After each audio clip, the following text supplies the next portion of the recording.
Réalisé. Après s'être emballé, le marché de l'immobilier est loin de se calmer. Avec un record, les prix ont augmenté de 70% en 5 ans à Bordeaux. De quoi décourager les éventuels candidats à la propriété. Vertige de l'immobilier, l'enquête est signée Jean-Pierre Stahl et Michel Bouilly. À Bordeaux, en 5 ans, les prix ont explosé, plus 70% en moyenne. Il faut dire que le marché était relativement bas comparé aux autres métropoles. Mais la dynamique tramway, l'image de villégiature ont attiré 14 000 habitants supplémentaires. Chaque année, on a enregistré une augmentation à 2 chiffres sur l'agglomération et encore un boom d'octobre 2004 au 30 septembre 2005 sur Bordeaux, plus 18% sur le prix de vente des appartements, plus 24% pour les maisons.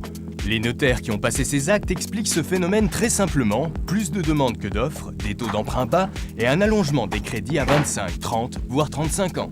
L'explosion des prix s'est accompagnée d'une inflation des agences immobilières, toutes ont cru à l'Eldorado.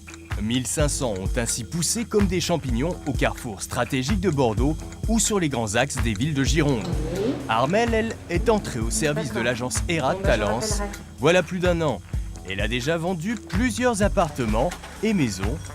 Un métier où il vaut mieux aimer le contact, car la part de prospection est importante.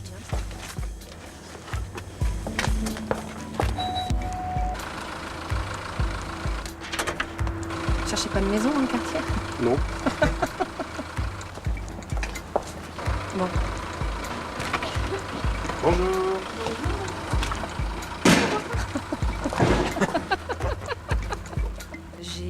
Faut que je distribue 120 mailings par jour.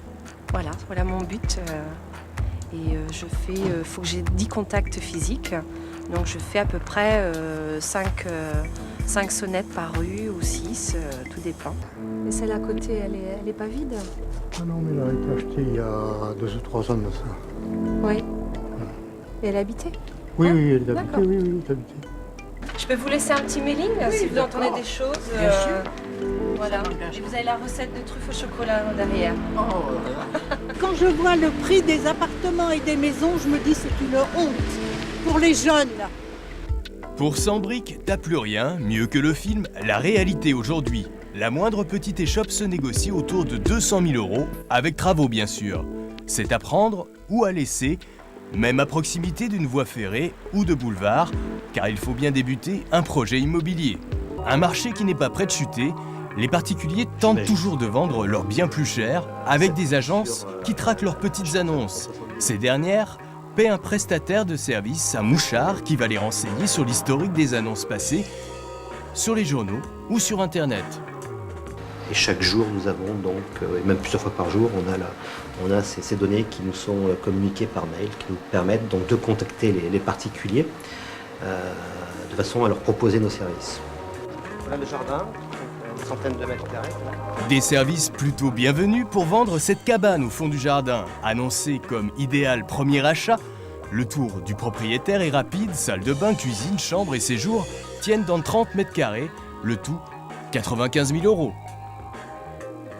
On a une offre autour de 80 000 €, on va dire. Ouais, 80 000 Non, €. ça reste à discuter.